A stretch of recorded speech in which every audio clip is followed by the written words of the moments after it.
વિદ્યાર્થી મિત્રો, આજના વિડીયોમાં આપણે ધોરણ 7ના વિદ્યાર્થીઓ માટે સામાજિક વિજ્ઞાન એકમ કસોટી તારીખ 6/9/2024 એના પ્રશ્ન બેંકનું સંપૂર્ણ સોલ્યુશન જોવાનું છે. મિત્રો, આ કસોટીમાં આપણને પ્રકરણ 1, 2, 10 અને 15નો સમાવેશ કરવામાં આવેલો છે. તો ચાલો જોઈએ એકમ કસોટી એનું સંપૂર્ણ સોલ્યુશન. મિત્રો, પ્રથમ પ્રશ્ન આપેલો છે, નીચેના પ્રશ્નો માટે આપેલા વિકલ્પોમાંથી સાચા વિકલ્પ શોધીને ઉત્તર લખો. તમારે સાચો વિકલ્પ શોધવાનો છે. એમાં કોઈ પણ 5 પ્રશ્નના ઉત્તર તમારે શોધવાના છે. આપણે પ્રથમ જોઈએ. પ્રથમ છે, ભૂકવચ સ્તર માટે કયો વિકલ્પ સાચો છે? તો વિદ્યાર્થી મિત્રો, હવે ભૂકવચ સ્તર માટે પૃથ્વી સપાટીના સૌથી ઉપલા સ્તરને ભૂકવચ કહે છે, એ પણ સાચું છે. ભૂકવચ સૌથી પાતળું સ્તર છે, એ પણ સાચું છે. ભૂકવચ ભૂમિખંડ પર આશરે 75 કિલોમીટર સુધી હોય છે, એ પણ સાચું છે. એટલે કે ઉપરના તમામ વિધાનો સાચા છે. એટલા માટે આપણે ડી જવાબ લખીશું.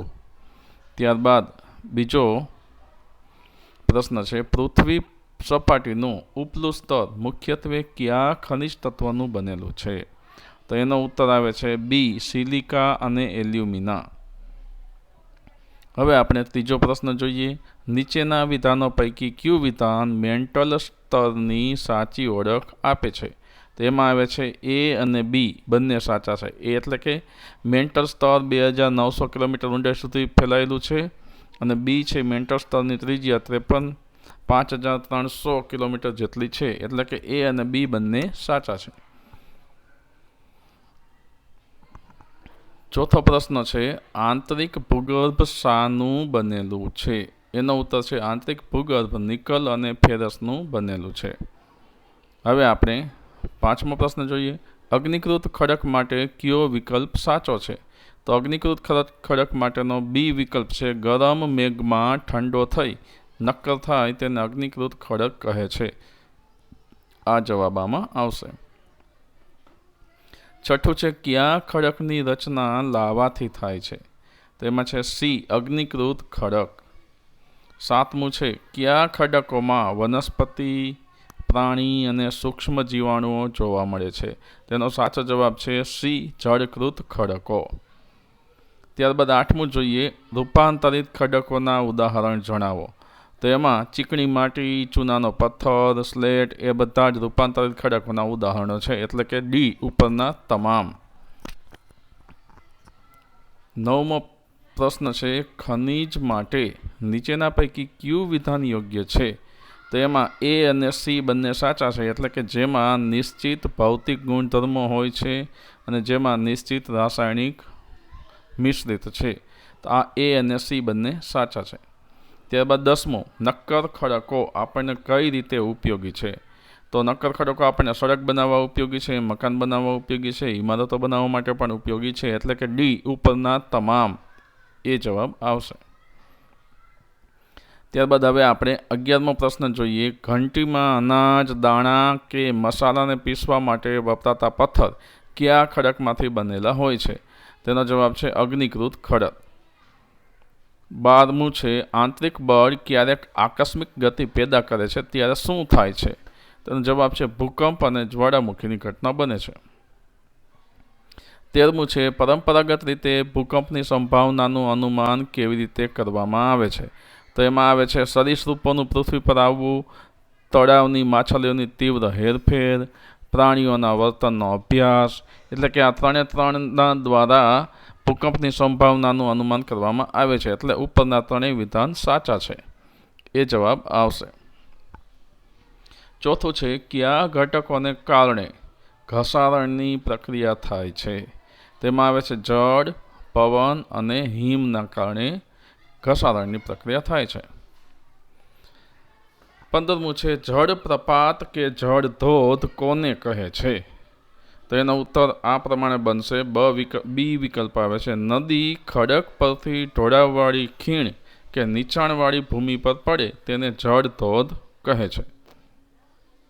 તો મિત્રો, આ રીતે આપણે પ્રથમ પ્રશ્ન છે અહીં પૂર્ણ કરેલ છે. હવે આપણે બીજો પ્રશ્ન જોઈશું.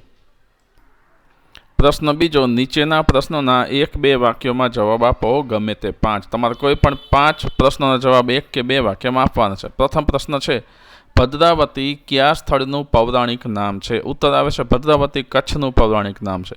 બીજું છે, રાણીની વાવ ક્યાં આવેલી છે? રાણીની વાવ પાટણમાં આવેલી છે. પરમાર વંશનો સૌથી શ્રેષ્ઠ રાજા કોણ હતો? પરમાર વંશનો સૌથી શ્રેષ્ઠ રાજા રાજા ભોજ હતો. વનરાજ ચાવડાના મિત્રનું નામ શું હતું? વનરાજ ચાવડાના મિત્રનું નામ અણહિલ ભરવાડ હતું.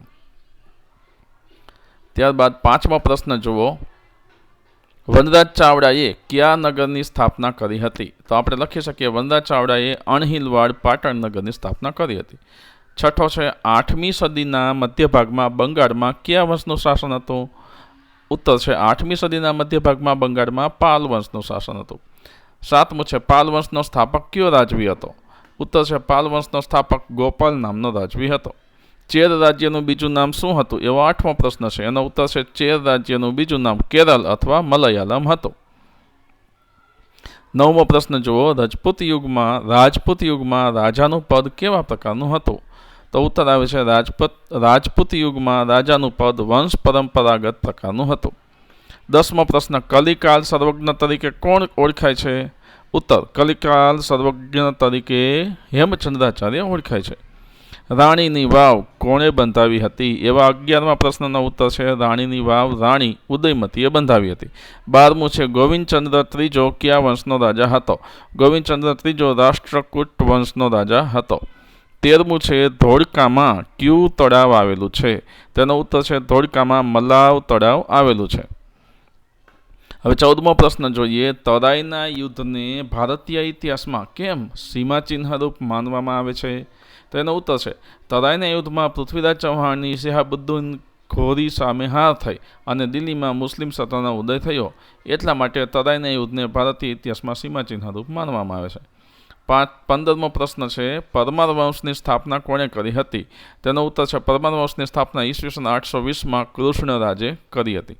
તો મિત્રો, આ રીતે આપણે આ વિડીયોમાં પહેલો અને બીજો પ્રશ્ન જોયા. હવે પછીના વિડીયોમાં આપણે અન્ય પ્રશ્નો જોઈશું.